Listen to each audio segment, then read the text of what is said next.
میں برکت ہے، حضور کی سنت میں خیر ہے، حضور کی سنت میں کامیابی ہے، ہم حضور کے ہوتے ہوئے حضور کی سنت پہ عمل نہ کریں، بڑے دکھ کی بات ہے۔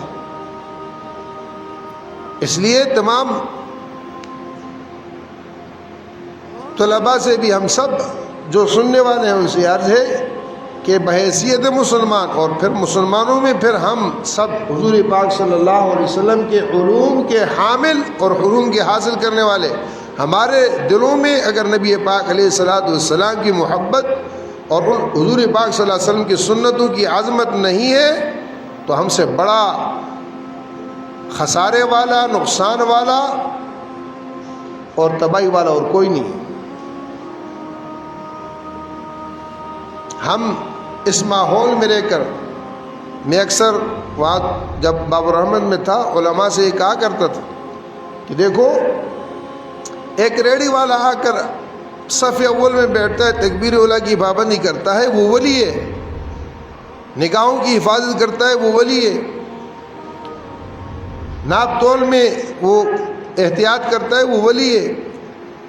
میں نے کہا اس ماحول میں اپنی آنکھوں کی حفاظت ہمارا فطری وہ چیز ہے، یہاں تو اندر دوسرا ماحول نہیں ہے۔ آپ سے یہ درخواست ہے، اگر چاہتے ہیں کہ ہم کامیاب ہوں، اگر چاہتے ہیں کہ ہم دونوں جہانوں کے اندر سرخرو ہوں اور اللہ میں عزت دے، عزت ان العزت للہ جمیعا، ساری عزتیں اللہ کے ہاتھ میں ہیں۔ عزت دینے والا اللہ ہے، نفع دینے والا اللہ ہے، نقصان پہنچانے والا اللہ ہے، شر خیر اللہ کے ہاتھ میں ہے، بلائیاں اللہ کے ہاتھ میں، کامیابیاں اللہ کے ہاتھ میں، سارے خزانے اللہ کے ہاتھ میں۔ وَإِن مِّن شَيْءٍ إِلَّا عِندَنَا خَزَائِنُهُ، صرف اور صرف ہمیں اس کا حکم ہے کہ ہم اللہ کے ہو جائیں اس طور پر جیسے اللہ چاہتا ہے، یہ ساری چیزیں خود بخود آ جائیں گی۔ اس لیے یہ سمجھیں اور یہ طے کر لیں اور تہیہ کر لیں کہ انشاءاللہ ہم اپنی زندگیوں کو بدلیں گے، بدلیں گے نہیں بدلیں گے۔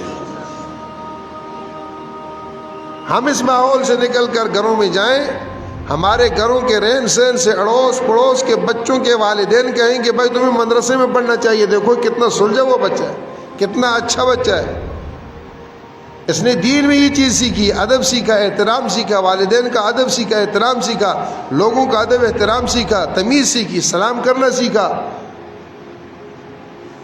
تواضع سیکھی، انکساری سیکھی، عاجزی سیکھی، ایثار سیکھا۔ ہمیں یہ سکھایا جائے۔ آپ جب اس طرح رہیں گے لوگ دین پہ آئیں گے، اور اگر ہم جا کر بندر نما حرکتیں کریں گے تو لوگ کہیں گے کہ اس سے تو ہمارا بچہ اچھا ہے، تو دین بدنام ہوگا، اور دین بدنام ہونے میں ہمارا کردار ہوگا، وہ گناہ ہمیں ملے گا۔ جو دین پہ آئے گا ہماری وجہ سے اس کا اجر ہمیں ملے گا، اور جو دین سے دور جائے گا ہماری غلطیوں کی وجہ سے اس کا گناہ ہمیں ملے گا۔ اس لیے اس ماحول میں ہم پوری طرح کوشش کریں۔ دیکھو اساتذہ نے بات چلائی، سب نے بات چلائی، میں نے بھی بات کی، اس کے باوجود بھی ہمارے دلوں میں ہی نہیں ہے۔ جو آدمی اپنے بالوں کو اللہ کے لیے نہیں چھوڑ سکتا وہ اور کیا چھوڑے گا؟ بالوں کو، بال کیا چیز ہیں؟ حضور انور صلی اللہ علیہ وسلم جب عمرے کے لیے تشریف لے گئے اور حدیبیہ کے مقام پر کفار نے روک لیا، اس سال آپ مکہ میں داخل نہیں ہو سکتے، آپ نے قربانیاں بھیجی، ان کو وہاں ذبح کر دیا اور واپسی کا ارادہ کیا۔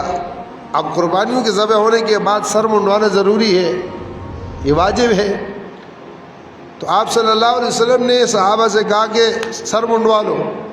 صحابہ کرام بیت اللہ کی محبت اور عظمت اور عمرے کے شوق اور ولولے میں جذبات سے اتنے بھرے ہوئے تھے کہ انہیں رسول پاک صلی اللہ علیہ وسلم کی یہ بات سمجھ میں نہیں آئی۔ یہ نہیں ہے کہ انہوں نے کہا، آپ نے دیکھا حضور کی پریشانی کو، یا رسول اللہ آپ کیوں پریشان ہیں؟ فرمایا کہ اے ام سلمہ تیری قوم کو کیا ہوا؟ میں نے ان سے کہا کہ بال منڈواؤ، اور ان میں سے کسی پر اس بات کا اثر نہیں ہوا۔ تو امی جان تھی، یہ مائیں اللہ پاک نے ہمیں دی تھیں سنبھالنے کے لیے، اور ان کا سلیقہ، ان کا تدبر، ان کا فہم، ان کی فراست اور ان کی بہترین تدبیر سے امت بہت بڑے صدمے اور بہت بڑی یوں سمجھیں کہ تباہی سے بچی۔ اور آپ نے فرمایا کہ یا رسول اللہ ایسا نہیں ہو سکتا، ایسا نہیں ہو سکتا کہ آپ بات کریں اور یہ صحابہ اس کو مانے نہیں۔ تو فرمایا کہ اے ام سلمہ یہی ہوا۔ تو امی جان نے فرمایا کہ یا رسول اللہ بات یہ ہے کہ وہ جس جذبے سے گھر سے نکلے تھے بیت اللہ کی زیارت اور بیت اللہ کے طواف کے اعتبار سے، وہ شوق اور ولولے میں وہ اتنے زیادہ متاثر ہو چکے کہ ان پر آپ کی بات کا اثر نہیں ہوا، انہوں نے سمجھا ہی نہیں ہے کہ آپ کیا کہہ رہے ہیں، صدمہ ہے۔ اور یہ صدمہ اس کو پتہ چلتا ہے جس کے دل میں بیت اللہ کا شوق ہو۔ اکثر لوگ کہتے ہیں عمرہ حج، بھائی میں کہتا ہوں اپنے دل میں آگ جلاؤ، اس آگ کو بجھائے گا اللہ۔ آگ نہیں جلی ہو پیچھے سے دھکے سے کوئی حج اور عمرہ نہیں ہوتے۔ اپنے اندر سینے کے اندر ایک آگ لگاؤ، پھر دیکھو اللہ کرتا نہیں کرتا۔ اور یہ وہی تھا، یہ کیفیت تھی صحابہ کی کہ وہ اس چیز کو سمجھے نہیں۔ تو امی جان نے فرمایا کہ یہ بات یہ ہے کہ وہ اس چیز کو سمجھے نہیں۔ تو آپ نے فرمایا کہ پھر، تو امی جان نے فرمایا رسول اللہ آپ کچھ نہیں کہیں، آپ باہر جائیں اور کسی کو کہیں کہ آپ کے سر کے بال منڈوائیں، بس۔